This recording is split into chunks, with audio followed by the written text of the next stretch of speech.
Well, hello there everyone. Welcome to another episode of Tales of the Underworld. Here we are with episode number 3, which is the final of the Asajj Ventress arc. We were left on a bit of a cliffhanger last episode as they refused to tell us where it was the path was located. And for me, that always says that there's some kind of a reveal coming up. Again, if it's a case of it being one of those planets that we saw in Kenobi, either the kind of world that Vader stormed through the village, or even the one where, again, they actually based the path on, I'm not 100% certain. Other than that, I can't imagine why they would leave us off on a cliffhanger. I mean, because Ventress knows that Quinlan is part of the path, and she's specifically looking for him. So, who knows? We did learn a few things in the last episode. Again, it was a bit more of a transitory episode. It was trying to just like get the people, you know, obviously this young Jedi, I forget his name, and Asajj to the path and developing a bit of a bond. Again, I always find it a bit strange because of these short episodes, how quickly things move. But, you know, they're friends now. They trust each other. They've saved each other's life. They've been through a bit of a mission, and now they know where they're going. So, without further ado, why don't we just jump straight into the third episode and see what happens. That's an interesting creature. Where are we? Looks a little like the planet where Obi-Wan and Vader had their duel in Kenobi. But then again, it was just a planet with a load of rocks.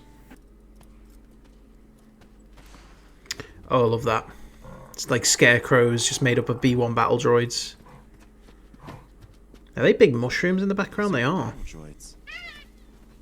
They seem as effective as always. That's true.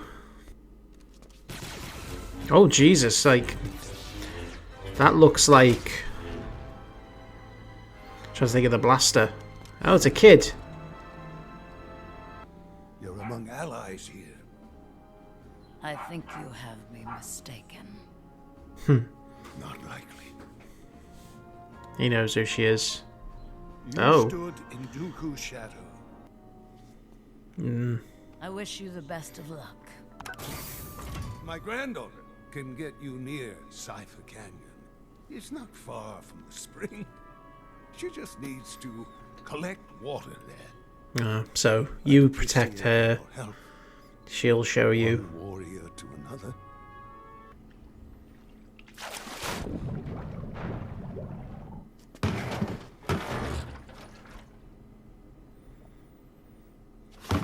Perfect place for an ambush. Oh, shit. Sorry. Did your engine All right, get it operational. die out? What happened? Too much weight?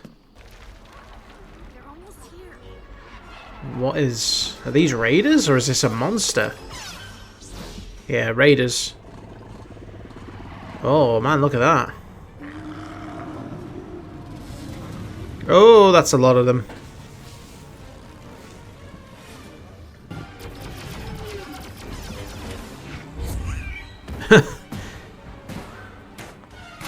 Like little pigmen, aren't they? Just push them off. Oh. Now he's seen their faces, they're more humanized. Oh, crashed. He's gonna negotiate. We're stealing their water. Wait. You understand them? I am a Jedi. That's not an answer. How do you understand them? Do you understand their language, or are you just interpreting? Ni Vardu Ishu Biku.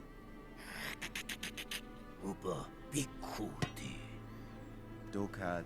Is he just like able to pick up the language, or does he know the language?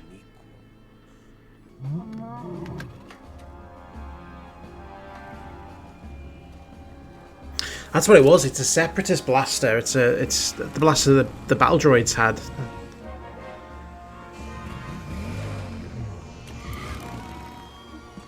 I was wondering where I recognised it.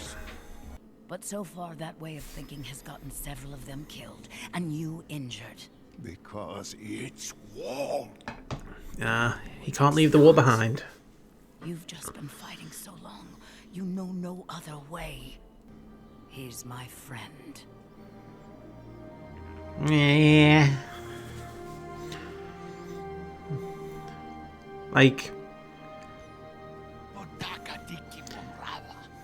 it's a bit cheesy, isn't it? He says he's willing to talk. For Asajj Ventress.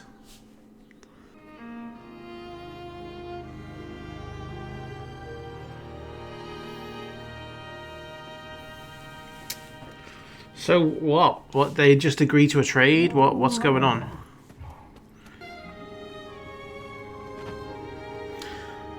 So is she going to become part of the path and help people escape?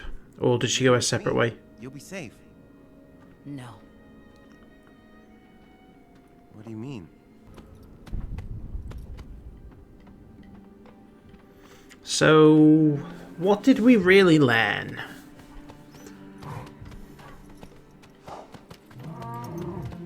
Wait! Oh, he stayed behind.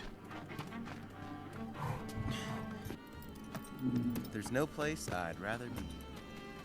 I wish you were on that ship.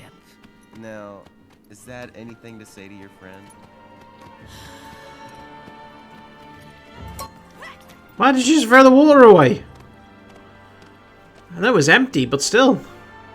Okay, so I'm desperately trying not to be too harsh on these short stories, but they feel so empty. They feel so kind of void of any kind of purpose. Because again, what really did we learn through those 3 episodes, other than just that they didn't retcon Dark Disciple, and they showed us the vague way that she came back to life? I mean, everything they planted in there felt a little meaningless in the end. So again, it's all kind of surface level explanations. And I get that 15-minute shorts are not going to give you a lot of time to go in depth, but then that begs the question, well, is this really the best medium for these kinds of stories? You know, for telling the tale of how Asajj Ventress survived death and came back to life and ended up being who she was later down the line. You know, because it doesn't really do that much. Like, I'm a little confused. Like, she gives up Quinlan Voss, so did she really love him that much? Why did she get to come back to life for that? And you know, what was the purpose of it? And again, it's kind of like, oh, okay. You know, this episode was kind of like a good example of why I'm not a huge fan of this format, just because it brushes over everything so quickly. And I get that there's supposed to be a point behind it. It's supposed to be the point of letting go of who you were, letting go of the conflicts you were part of, letting go of the hate. But again, it's just done in such a surface level way. You know, it's such like, I mean, you've got the old man and his granddaughter. As it turns out, they're actually stealing the water. He thinks that he's got a right to it. These natives aren't bandits. Somehow the Jedi lad can speak to them. Again, the only explanation is, I'm a Jedi. And I hate that kind of storytelling, because that's really in the way that the Force has become in some of the worst ways. It's just like, we don't need an explanation. It's just the Force. It's just the way it works. I'm not a fan of that kind of storytelling. You know, I don't need a massive in-depth explanation, but even something like, oh, it was part of our languages courses at, you know, the Jedi Temple. We had to learn as many languages as we could. Or, you know, do you have an innate ability to pick up languages really quickly because you're intelligent? Or is it a Force ability? You know, not just, I'm a Jedi. That's it. And just, it bugs me a little bit because, again, it feels very shallow and hollow. And, like, I get the message you're trying to tell, but you're just telling it in a very... I don't know, I don't want to call it lazy, but, you know, it feels a little lazy. And I think that this time could be spent so much better on someone else. Like, what do we know now about Asajj Ventress that we didn't know before, other than how she survived Dark Disciple? And that was literally the opening 2 minutes of the show. And even then, it didn't really explain it to us. It just gave us a vague intimation that she would have to give up her heart's desires, and then she just went on to live her life in peace. And it's like, so why did you want to come back then? Because I assumed you wanted to come back for Quinlan, and then every step of the way your decisions have been contrary to that. So what's the point? Like, I'm trying to get at the point here. Why did we have this? What was the point? And that's always what I felt about some of these stories, that they're a bit shallow, that they don't do much to add to the characters that they're about, because either we don't need any more, or they just don't do a good job of telling the story. And I think this is the latter here. And I might be being harsh, you know, and if you enjoyed it, fair. I all power to you. It's just not my cup of tea, this style of storytelling. I'm hoping the Cad Bane one is a bit better, with it being more backstory rather than what happened after. But again, even then, I feel like that's probably going to be a little surface level. So, I don't know. We'll see what happens. But anyway, thank you for watching. I'll be back with the second arc, and I will see you in a bit.